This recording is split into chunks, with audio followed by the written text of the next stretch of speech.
Doctor care homeopathy అన్ని బ్రాంచ్ల్లో free consultation మరియు 25% అన్ని మందులపైన గొప్ప డిస్కౌంట్. ప్రకారము ముహూర్తం అంటే మకర లగ్నం, వృషభ లగ్నం, మిథున లగ్నం, కర్కాటక లగ్నం 4 లగ్నాలలో ఏదో ఒక లగ్నంలో ఆయన ప్రమాణ స్వీకారం చేసే అవకాశం ఉంది. 4, 7, 9 ఏ రోజైనా ఈ ముహూర్తాలలోనే ఉంటుంది.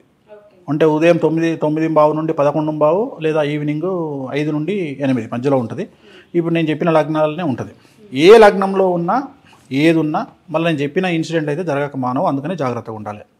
ఎందుకంటే ఆయన జాతకాన్ని బేస్ చేసుకొని ఇక్కడ లగ్నానికి సంబంధం లేదు. నేను ముహూర్త బలం చూసి చెప్తలేను.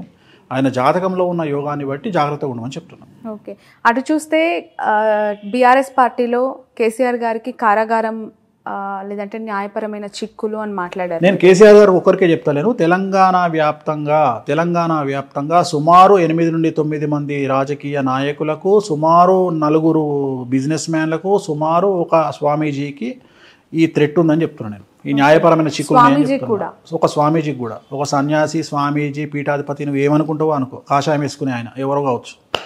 అట్లా ఎట్లా చెప్తారు? పేర్లు చెప్పొచ్చు కదా. పేర్లు తప్పదు, పేర్లు చెప్పచ్చు. మనకు అవగాహనతో అంచనాతో చెప్తున్నాం మనం. అది అంతేగాని ఈయన ఉంటాడు అని ఎట్లా చెప్తాం? ఆయనకే చెప్తుంటే పోయి.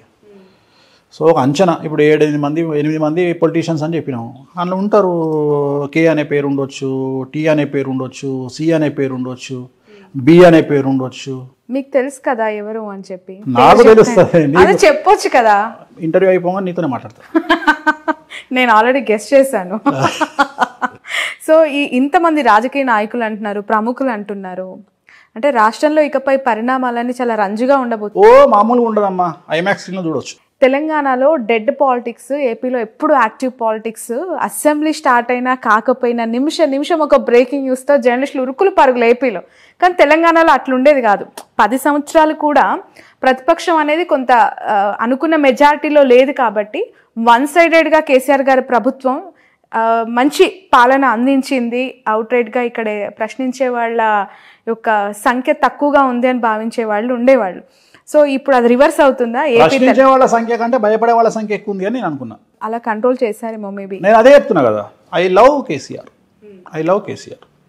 అది అడ్మినిస్ట్రేషన్లో అది జగన్ చూసి నేర్చుకోవాలి. కేసీఆర్ను గ్రేట్ అచీవర్. బా ఇక నేను చెప్తున్నా కదా. ఎలా ఇన్స్పైర్ అయ్యారు గురుజీ? అంటే ఆయనను చూసినప్పుడు కేసీఆర్ గారి బిహేవియర్ కావచ్చు, మెంటాలిటీ కావచ్చు, ఆయన యాక్టివిటీస్ మీకు అంటే గ్రేట్ అచీవర్గా అంటే ఏం లేదు. ఇప్పుడు నేను కేసీఆర్ నుండి అంటే ఏం లేదమ్మా. సమాజంలో తిరుగుతున్నప్పుడు ఎప్పుడు మనము నిత్య విద్యార్థిగానే ఉండాలి. ఒక్కొక్కళ్ళ దగ్గర నుండి కొన్ని నేర్చుకుంటాం. ఇప్పుడు జగన్మోహన్ రెడ్డి గారి దగ్గర నుండి, రేవంత్ రెడ్డి గారి దగ్గర నుండి నేర్చుకున్నది ఏంటంటే, నేను జగన్మోహన్ రెడ్డి గారు జైలుకు పోయినా కూడా ఒక సీఎం కొడుకు అయ్యి ఉండి అన్ని డబ్బులుండి కూడా జైలుకు పోయి కష్టాలు అనుభవించి కూడా ఆయన ఎప్పుడు తన కాన్ఫిడెన్స్ను కోల్పోలే. అట్లనే రేవంత్ రెడ్డి గారు కూడా 109 కేసులు పెడితే కూడా ఆయన ఎప్పుడు చెల్లించలే.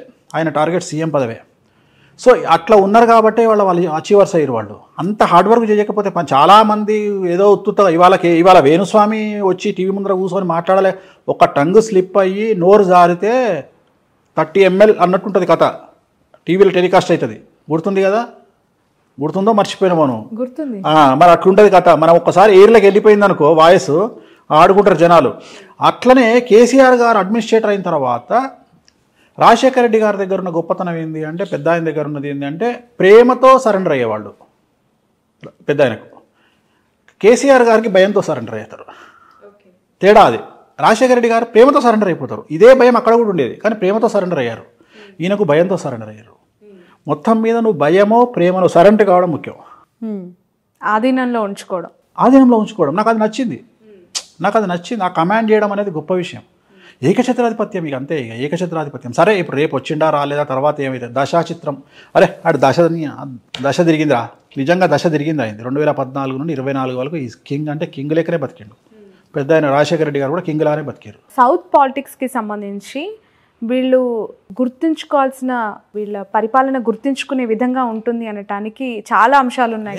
తెలంగాణ జాతిపిత కేసీఆర్. అది ఒక్కటి చాలమ్మా. ఆయన ఏం చేసిండు అనేది సెకండరీ. తెలంగాణ రావాలి అనేది నా చిరకాల వాంఛ. తెలంగాణ తీసుకొచ్చాడు.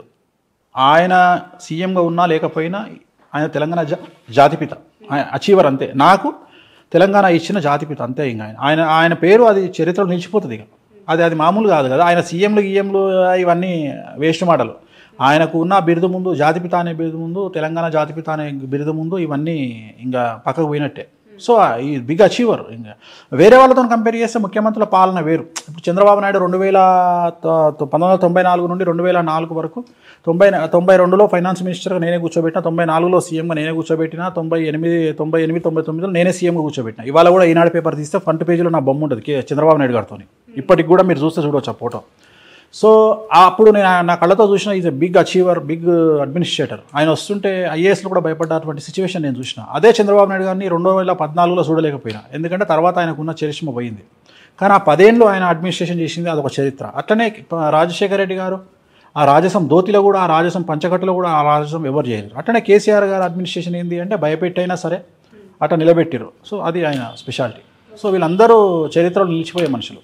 Okay, right. 2 రాష్ట్రాల్లో జనసేన పార్టీ యొక్క ప్రభావం, జనసేన పార్టీ స్థాపించిన అధినేత యొక్క ఇంపాక్ట్, పవన్ కళ్యాణ్ గారు ఇక్కడ పాలిటిక్స్లో 6 స్థానాల్లో వాళ్ళ అభ్యర్థులను పెట్టి 8 స్థానాల్లో పెట్టారు. 6 స్థానాలు ఐ థింక్ ఆయన ప్రచారం చేసినట్లున్నారు ఇక్కడ. సో ఎలాంటి ఇంపాక్ట్ 8 స్థానాల్లో ఏమైంది? డిపాజిట్ కూడా రాలేదు. నేను ఎప్పుడో చెప్పిన పరిస్థితులు బాగాలేవు అని చెప్పిన. ఎవరికి? పవన్ కళ్యాణ్ గారికి. ఓకే, ఏంటి తన జాతకం ఏలినాశనం నడుస్తుంది.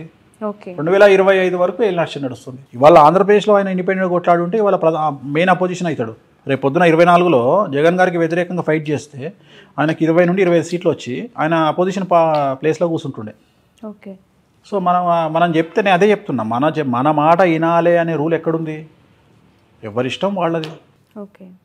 సో పవన్ కళ్యాణ్ గారికి వస్తూ ఉన్న ఫాలోవర్స్ని చూసి ఎంత ఇంపాక్ట్ ఉంటుందో అని భయపడిపోతుంటారు చాలా సందర్భాల్లో. నేను కూడా తెలంగాణలో నాగర్ కర్నూలు సభను చూసా, కూకట్పల్లిలో ర్యాలీని చూసా. ఆ క్రౌడ్ అంతా చూసి ఖచ్చితంగా కూకట్పల్లిలో అయితే నేను ఖచ్చితంగా జనసేన అభ్యర్థి గెలుస్తారని అనుకున్నాను. ఎందుకు అంటే అంత వేవ్ కనిపించినట్టు అనిపించింది నాకు.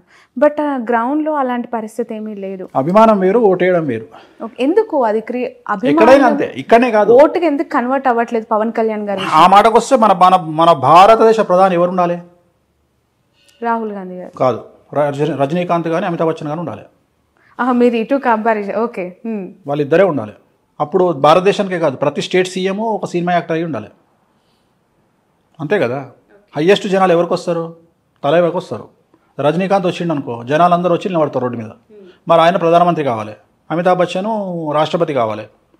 అట్లనే మిగిలిన స్టేట్ సీఎంలందరూ ఆయా స్టేట్ హీరోలు కావాలి. ఎందుకైతే లేరు?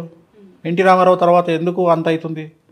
ఇవాళ తెలుగుదేశం పార్టీ అధినేతను తీసుకుపోయి జైల్లో పెట్టినా కానీ మాట్లాడకుండా జూనియర్ ఎన్టీఆర్ ఎందుకు మాట్లాడతలేడు? అంటే నిజాలు తెలుసు కాబట్టి, గ్రౌండ్ లెవెల్లో పరిస్థితులు అనుకూలంగా లేవు కాబట్టి. రైట్. బాదాంకాయలు పల్లికాయలు అమ్ముకునేటోడు కూడా 1 డేలో సెలబ్రిటీ అవుతాడు. అంత మాత్రం మనకు ఓట్లేస్తామనుకుంటే తప్పు. రైట్. బర్రెలు కాల్చుకునే అక్క వీడియో పెడితే సపోర్ట్ కొడతాం, కానీ ఓట్లేయం, ఓన్లీ సపోర్ట్ కొడతాం. అంతే. పవన్ కళ్యాణ్ గారి పరిస్థితి కూడా బర్రెలక్కతో సమానం అంటారా? బర్రెలక్కతో సమానం అనట్లేదు నేను. అనేది సెలబ్రిటీ స్టేటస్ వేరు, జనాలు రావడం వేరు, ఆ వచ్చిన వాళ్ళు ఓటు హక్కు కింద కన్వర్ట్ అవ్వడం వేరు. నేను మాట్లాడేది అది. దాన్ని చూసి జనాలను చూసి ఓట్లు పడతాయి అనుకోవడం తప్పు అని చెప్తున్నా. ఎప్పుడే కానీ జనాలకు ఓట్లకు సంబంధం లేదు. బట్ టీడీపీతో పొత్తుని ఒకవేళ వాళ్ళు విరమించుకున్నా, పవన్ కళ్యాణ్ గారు విరమించుకొని బీజేపీతో కలిసి ఎన్నికల్లోకి దిగితే ఇంపాక్టెడ్ సీట్స్ ఏమైనా, అంటే ఏమైనా ఇన్ఫ్లుయెన్స్డ్ సీట్స్ ఏమైనా ఉండొచ్చా ఏపీలో? ఇప్పుడు ఇండివిజువల్గా పవన్ కళ్యాణ్ రేపొద్దున కూడా టెక్నికల్గా మాట్లాడితే పవన్ కళ్యాణ్ గారు పోటీ చేస్తే టీడీపీ ఓటు పవన్ కళ్యాణ్ గారికి కన్వర్ట్ అవుతుందా? నా simple question. Janasena vote TDP convert అవుతుంది, కానీ టీడీపీ ఓటు కన్వర్ట్ అవుతుందా? నా ప్రశ్న. ఇది పెద్ద ప్రశ్న. ఇది దీనికి ఆన్సర్ చేస్తే జవాబు వస్తుంది. నేను అడిగే ప్రశ్నకు ఆన్సర్ చేయి. టీడీపీ ఓటు జనసేన కన్వర్ట్ అయ్యే అవకాశం ఉండదు. పొత్తు పెట్టుకున్నప్పుడు ఖచ్చితంగా ఇయ్యరు. తెలంగాణలో 8 చోట్ల జనసేన పోటీ చేసింది. ఎవరితో కలిసి పోటీ చేసింది? బీజేపీతో కలిసి పోటీ చేసింది. సంస్థాగతంగా ప్రతి కాన్స్టిట్యున్సీలా సరే పోనీ వద్దు అనుకుందాం, అట్లీస్ట్ ఒక 8 కాన్స్టిట్యున్సీలలో ఒక 4 కాన్స్టిట్యున్సీలలోనన్నా 15,000 ఓట్లు పడాలి కదా. అట్లీస్ట్ 16,000 ఓట్లు పడితే డిపాజిట్ దక్కుతుంది. అంటే బీజేపీకి ఓట్లు 15,000 ఓట్లు కూడా లేవా కాన్స్టిట్యున్సీలో? ఆ 15,000 ఓట్లు ఎందుకు కన్వర్ట్ కాలే జనసేనకు? ఇదే ప్రశ్న ఆంధ్రాలో ప్రత్యక్షమవుతుంది, ఉత్పన్నమవుతుంది. నేను అడిగే ప్రశ్న ఇది, జనసేనకు బీజేపీ ఓటు షేరు ఎందుకు కన్వర్ట్ కాలేదు తెలంగాణలో? బీజేపీ, టీడీపీ, జనసేన ఇంచుమించు 3 కలిసి పోటీ చేసినట్టే ఒక రకంగా చెప్పాలంటే తెలంగాణలో అనుకుందాం, ఇల్లీగల్గానో లేకపోతే అన్అఫీషియల్గానో. మరి జనసేనకు బీజేపీ ఓట్లు ఎందుకు కన్వర్ట్ కాలే, ఎందుకు ట్రాన్స్ఫర్ కాలే? టీడీపీ, జనసేన, బీజేపీ పోటీ చేసినట్టే కదా తెలంగాణలో. టీడీపీ ఎన్నికల బారి నుంచి లేదు, కానీ అన్అఫీషియల్ గానే సపోర్టే కదా. జనసేన అంటే టీడీపీ కూడా జనసేనతో కలిసింది ఆంధ్రాలో. లేదు.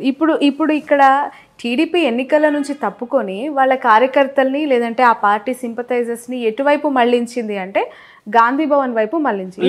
గాంధీ భవన్ లో కాంగ్రెస్ జెండాలతో పాటు టీడీపీ జెండాలు పట్టుకోవాలి. తప్పు మళ్ళలేదు. సెటిలర్స్ గనక ఇవాళ కాంగ్రెస్ కోటేసి ఉంటే హైదరాబాద్ లో కాంగ్రెస్ కు 10 సీట్లు వచ్చాయి. ఒక్క సీట్ కూడా రాలే హైదరాబాద్ లో. రంగారెడ్డి హైదరాబాద్ లో మొత్తం బీఆర్ఎస్ ఫుల్ స్వీప్ చేసింది అంటే దాని అర్థం ఏంది అంటే మొత్తం గుండు గుత్తగా టీఆర్ఎస్ కేసీఆర్ సెటిలర్స్ అందరూ. ఎవ్వరు కూడా చంద్రబాబు నాయుడు ఇష్యూస్ బేస్ చేసుకొని ఏ ఒక్కడు కూడా కాంగ్రెస్ పార్టీకి వెయ్యలేదు అనేది తేటతెల్లమైతుంది. సో టీడీపీ సింపథైజర్స్ కావచ్చు, టీడీపీ నాయకులు కావచ్చు, చంద్రబాబు మనుషులు ఎవ్వరు రేవంత్ కు సపోర్ట్ చేయలే. చేసుంటే ఇవాళ సిటీ మొత్తం కనీసం 10 సీట్లు కొట్టేది. ఓకే, అప్పుడు ఇంకా కాంగ్రెస్ కి ఇంకా ఎక్కువ సీట్లు. నేను అదే చెప్తున్నా, 10 సీట్లు కొట్టేది హైదరాబాద్ లో. కొట్టలేదు అంటే ఫుల్ అసలు కన్వర్టే కాలే. మొత్తం యాజ్ ఇట్ ఈజ్ గా ఓట్లన్నీ గుండుగుతగా టీఆర్ఎస్కి వెళ్ళినాయి. సో ఇది జరగలేదు. అంటే జనాలు చంద్రబాబు నాయుడు ఇష్యూని వేరే రకంగా చూసారు, తెలంగాణ ఇష్యూని వేరే రకంగా చూసారు. రెండోది, సెటిలర్స్ అనే పదం ఇక మీదట వాడద్దు. వాళ్ళు కూడా తెలంగాణలో భాగస్వాములే. ఎందుకంటే వాళ్ళు తెలంగాణ పీపుల్ లాగానే బతుకుతున్నారు. వలస వచ్చిన వాళ్ళు కానీ ఎక్కడ కూడా సెటిలర్స్ లాగా లేరు. అందువల్ల వాళ్ళు ఓన్ చేసుకొని ఓట్లేసారు తెలంగాణ. బట్ కేటీఆర్ గారు చేసిన కొన్ని చంద్రబాబు నాయుడు గారి అరెస్ట్ విషయంలో కమెంట్స్ అనేవి నెగిటివ్ ఇంపాక్ట్ చూపించాయి పార్టీకి అనేది చాలా. ఒకవేళ ఎలక్షన్ రోజుకు ఆయన లోపల ఉంటే జరిగేదేమో, అప్పటికే ఆయన వదిలేసారు. అందువల్ల ఆ ఇంపాక్ట్ పడలేదని చెప్తున్నా. ఆయన లోపల ఉంటే ఫీలింగ్ మారేమో, కానీ ఆయన బయట ఉన్నట్టే కదా. దాని వేడి తగ్గిపోయింది అప్పటికి. ఆ సీన్ వేడి తగ్గిపోయింది కాబట్టి జనాలు కూల్ అయిపోయింటారు. సో తెలంగాణలో టీడీపీ ఇంపాక్ట్ లేదు, జనసేన ఇంపాక్ట్ లేదు, జీరో లేదు, ఉండబోదు, ఫ్యూచర్లో కూడా ఉండదు. ఓకే, ఏపీ పరిస్థితికి చంద్రబాబు నాయుడు గారు ఇన్ ఫ్యూచర్ మీరు 2 టర్మ్స్ ఇప్పుడు జగన్మోహన్ రెడ్డి గారే వస్తారంటున్నారు కదా. నెక్స్ట్ 2 టర్మ్స్ జగన్మోహన్ రెడ్డి గారు వస్తారు. 2024-29 ఎవరు? జగన్మోహన్ రెడ్డి వస్తాడు, ముఖ్యమంత్రి ఆయనే అవుతారు. మరి ఆయన పార్టీ ఆయన అంటే మీ నోట్ నుంచి చెప్పాలి. జగన్మోహన్ రెడ్డి గారు 2024లో మరియు 2029లో ఆయనే ఆంధ్రప్రదేశ్ రాష్ట్రానికి ముఖ్యమంత్రిగా ఉండబోతా ఉన్నారు. డామ్ షూర్ గా. ఇది రికార్డ్ అవుతుంది కదా బాబు, రికార్డ్ చేస్తున్నా. ఆ తర్వాత అయినా చంద్రబాబు నాయుడు గారు ముఖ్యమంత్రి అయ్యే అవకాశం ఉందా? ఏందమ్మా రాసుకొచ్చుకుంటా 200 ఏళ్ళు బతుకుతాను బడే ఉన్నావు నువ్వు, నాకు అర్థమైతలేదు. అంటే 74 ఏళ్ళు ఇప్పటికే అన్నారు తెలంగాణలో రేవంత్ రెడ్డి గారు సీఎం కాదమ్మా. 74 ఏళ్ళు ఆయన రాజకీయ గండం ఉంది, పరిస్థితులు అనుకూలంగా లేవు కాంగ్రెస్ పార్టీకి అని చెప్పారు. ఏపీలో జగన్మోహన్ రెడ్డి గారు 2 టర్మ్స్ వచ్చిన తర్వాత ఏమైనా సిచ్యువేషన్స్ బ్యాడ్ గా వెళ్లే అవకాశం కనిపిస్తుంది? ఏం లేదు. ఇంకా రేపు 2024లో జగన్మోహన్ రెడ్డి సీఎం అయినాక టీడీపీ అనే పార్టీ ఏడు ఉంటుంది. ఓకే, తర్వాత చూద్దాం. కదా ఆ పార్టీ 29 వరకు సస్టైన్ అయినప్పుడు కదా ఆ పార్టీ అప్పటి వరకు సస్టైన్. ఇప్పుడు నేను ఇంతకుముందు చెప్పిన 2017లో ఒక ఇంటర్వ్యూలో చెప్పిన ఏమని అంటే రాజశేఖర్ రెడ్డి లాగా మారిన జగన్మోహన్ రెడ్డి గారిని చూస్తారు మీరు అని చెప్పిన. అన్నట్టుగానే ఆయన మారిన తర్వాత ఆయనకు జనాల్లో లీడర్లు నమ్మకం వచ్చింది. అట్లనే ఇంకో మాట చెప్తున్నా ఇప్పుడు నీ తరపున, కేసీఆర్గా మారబోతున్న జగన్మోహన్ రెడ్డిని చూస్తారు 24లో. అర్థమైందా డైలాగ్? ఓకే, కంట్రోల్ చేస్తాడు, ఓకే, అందరినీ కంట్రోల్ చేస్తాడు. సో ఇంకా తిరుగులేదు జగన్మోహన్. స్థానబలం ఏంటంటే స్థానబలం. మేము తెలంగాణలో ఉన్నాం కాబట్టి ఆంధ్రలో మమ్మల్ని ఏం చేస్తారు అని చాలా మంది అనుకుంటారు. కానీ బట్ కుటుంబానికి సంబంధించి పదే మాట్లాడుతూ ఉన్న వాళ్ళకి అంటే ఇంపాక్ట్ ఏ విధంగా ఉంటుంది అంటారు? ఈ ఎలక్షన్స్ టైంలో చెల్లి షర్మిల గారు తెలంగాణకు వచ్చేసారు, తల్లి గౌరవ అధ్యక్షురాలుగా రాజీనామా చేశారు, ఇప్పుడు ఆయనతో భార్య ఉన్నారు భారతి గారు. పరోక్షంగా సపోర్ట్ చేసినా కూడా ఆమె ప్రత్యక్ష రాజకీయాలకు వచ్చే అవకాశం ఉందంటారు? లేదమ్మా, రారు. ఓకే, ఆ నెసిటీ లేదు వాళ్ళకి. వాళ్ళ ఫ్యామిలీకి అవసరం ఏముంది? ఇప్పుడు సరే, ఇప్పుడు షర్మిల ఫైటింగ్ ఇంకోటో అవన్నీ వ్యక్తిగతమైన అంశాలు. ఇప్పుడు తెలంగాణలో నాకు తెలిసిన ఫ్యామిలీ ఉంది. అన్న టీఆర్ఎస్లో ఉన్నాడు, తమ్ముడు బీజేపీలో ఉన్నాడు, వాళ్ళ పెద్దన్న కాంగ్రెస్లో ఉన్నాడు. వాళ్ళు అనామకులు కాబట్టి వాళ్ళ గురించి మాట్లాడుకోము. ఇది సీఎం ఫ్యామిలీ కాబట్టి మాట్లాడుకుంటున్నాం. అట్లా ఎన్ని ఫ్యామిలీలు లేవు తెలంగాణలో? నాకు తెలిసిన వాళ్ళు మస్తు మంది ఉన్నారు. సో అది కామన్ కదా, దాన్ని పెద్ద విశేషించి మాట్లాడుకోవాల్సినటువంటి అవసరం లేదు. వాళ్ళ జాతకరీత్యా ఉంటుంది. షర్మిల జాతకము, షర్మిల ఆంధ్రప్రదేశ్లో ఎంపీ కావాలి అంటే జగన్మోహన్ రెడ్డి చెప్పినట్టు ఉంటుంది, అన్న నాకు ఎంపీ అంటది, రాజ్యసభ ఇస్తాడు, ఎంపీ ఇస్తాడు, పోతుంది. ఆమె జాతకంలో రాజయోగం అనుభవించే పరిస్థితి లేదు కాబట్టి వ్యతిరేకమైన నిర్ణయాలు తీసుకుంటుంది. So actually nothing but decision. ఆమె తీసుకునే నిర్ణయాలు ఆమె జీవితము. ఆమె పార్టీ పెట్టినా, తెలంగాణలో కాంగ్రెస్ పార్టీకి పోయినా, లేకపోతే ఇంకో మాట మాట్లాడినా, ఇవన్నీ కూడా రాజకీయ జాతకపరమైన అంశాలే కదా. సో ఆమె తీసుకునే నిర్ణయాలు, ఆమె మాట్లాడే మాటలు ఆమె జీవితాన్ని డిసైడ్ చేస్తాయి. ఎలా ఉండబోతుంది అంటారు షర్మిల యొక్క? పెద్ద గొప్పగా ఉండదు. ఓకే, షర్మిల గారు జగన్ దగ్గరికి పోతే హ్యాపీగా ఉంటుంది ఆమె జీవితం. ఆయన లేకుండా ఆమెను ఊహించుకోలేం.